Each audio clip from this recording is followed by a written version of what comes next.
Hi, welcome back to YouTube channel. Lambodara ಸುಂದರ ಗಣಪತಿ ಬಪ್ಪ ಮೋರಿಯ. ಇವತ್ತು ಗಣೇಶ ಚತುರ್ಥಿ ಅಲ್ವಾ? So Ganesha Chaturthi ಸಲುವಾಗಿ ಸ್ಪೆಷಲ್ ಆದ ಮೋದಕನ ಮಾಡ್ತಾ ಇದ್ದೀವಿ. ಬನ್ನಿ ಹೇಗೆ ಮಾಡೋದು ಅಂತ ತೋರಿಸ್ಕೊಡ್ತೀನಿ. ಮೊದಲಿಗೆ ಕಾಯಿ ತುರಿನ ತುರ್ಕೊಂಡು ಅದಾದಮೇಲೆ ಎಣ್ಣೆನ ಸ್ವಲ್ಪ ಕಾಯಿ ಹಾಕ್ಬಿಡಬೇಕು. ಇವಾಗ ಮೈದಾ ಹಿಟ್ಟನ್ನು ನಾವು ಸಾನಿಸ್ಕೊಂಡು ರೆಡಿ ಮಾಡ್ಕೊಂಡಿದ್ದೀವಿ. ಸೊ ಕಾದಿರೋ ಎಣ್ಣೆಯನ್ನು ಸ್ವಲ್ಪ ಹಿಟ್ಟಿಗೆ ಹಾಕ್ಕೊಂಡು ಮೈದಾ ಹಿಟ್ಟಿಗೆ ಹಾಕ್ಕೊಂಡು ಅದನ್ನು ಚೆನ್ನಾಗಿ ಮಿಕ್ಸ್ ಮಾಡ್ಕೋಬೇಕು. ಚೆನ್ನಾಗಿ ಮಿಕ್ಸ್ ಮಾಡಿದ ಮೇಲೆ ಅದಕ್ಕೆ ಸ್ವಲ್ಪ ಸ್ವಲ್ಪ ನಿಧಾನವಾಗಿ ನೀರನ್ನ ಹಾಕ್ಕೊಂಡು ಅದನ್ನು ಹಿಟ್ಟನ್ನಾಗಿ ತಯಾರಿಸ್ಕೊಳ್ಬೇಕು. ಈ ಥರ ಹಿಟ್ಟನ್ನ ತಯಾರಿಸ್ಕೊಳ್ಳಿ.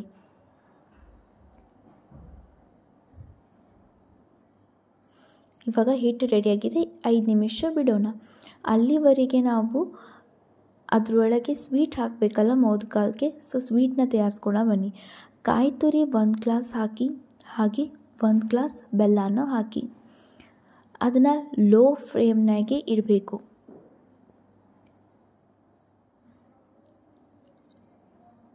ಆ ಬೌಲಿನ ಒಳಗೆ 1 ಗ್ಲಾಸ್ ಕಾಯಿ ತುರಿ 1 ಗ್ಲಾಸ್ ಬೆಲ್ಲನ ಹಾಕಿ ಲೋ ಫ್ಲೇಮ್ನಾಗಿಟ್ಟು ಅದನ್ನು ಚೆನ್ನಾಗಿ ಮಿಕ್ಸ್ ಮಾಡ್ಕೊಳ್ಳಿ.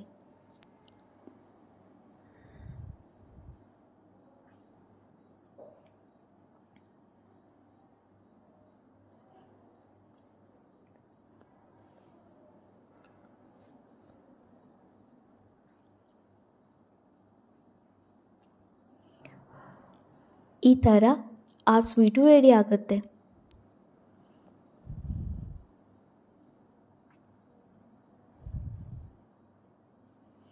ಇವಾಗ ಸ್ವೀಟ್ ರೆಡಿಯಾಗಿದೆ. ಏಲಕ್ಕಿ ಮತ್ತು ಸಕ್ಕರೆನ ರೆಡಿ ಮಾಡ್ಕೊಳ್ಳೋಣ ಪೌಡರ್ದು. ಇವಾಗ ಏಲಕ್ಕಿ ಪೌಡರನ್ನು ಆ ಸ್ವೀಟಿಗೆ ಹಾಕಿ ಆ ಸ್ವೀಟಿಗೆ ಹಾಕ್ಕೊಂಡಿದ್ದಾಗೆ ಅದನ್ನು ಚೆನ್ನಾಗಿ ಮಿಕ್ಸ್ ಮಾಡ್ಕೊಳ್ಳಿ. ಇವಾಗ ಸ್ವೀಟು ರೆಡಿಯಾಗಿದೆ. ಬಿಸಿ ಇದೆಯಲ್ಲ, ಸ್ವಲ್ಪ ಆರೋಕ್ಕೆ ಬಿಡೋಣ. ಅದಾದಮೇಲೆ ಮೈದಾ ಹಿಟ್ಟನ್ನು ಲಟ್ಟಿಸ್ಕೊಂಡು ರೌಂಡಾಗಿ ಅದಕ್ಕೆ 1 ಸ್ಪೂನಷ್ಟು ಸ್ವೀಟನ್ನ ಹಾಕಿ ಲೇಯರ್ನ ಫೋಲ್ಡ್ ಮಾಡ್ಕೊತ ಹೋಗಬೇಕು. ಲೇಯರ್ ತೊಗೊಂಡು ಫೋಲ್ಡ್ ಮಾಡೋದು. ಉಷ್ಟು ಲೇಯರ್ನ ತೊಗೊಂಡು ಒಂದು ಸತ ರೌಂಡ್ ಶೇಪ್ನ ಮಾಡ್ಕೊಳ್ಳಿ. ಅದಾದಮೇಲೆ ಇವಾಗ ಮೋದಕ ರೆಡಿ ಬಂದು. ಹಾಗೆ ಲೇಯರ್ನ ತೊಗೊಂಡು 1 ರೌಂಡ್ ಮಾಡಿದರೆ ಮೋದಕ ರೆಡಿ ಆಗುತ್ತೆ.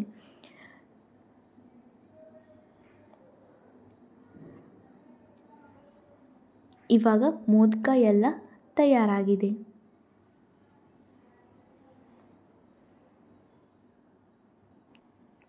ಲೋ ಫ್ಲೇಮ್ನಲ್ಲಿ ಆಯಿಲನ್ನು ಕಾಯಿ ಹಾಕಿಬಿಡಬೇಕು. ಇವಾಗ ಎಣ್ಣೆ ಕಾಯಬೇಕು. ಎಣ್ಣೆ ಕಾಯ್ದ ನಂತರ ಒಂದೊಂದು ಮೋದಕನ ಅದರ ಒಳಗೆ ಬಿಡಬೇಕು.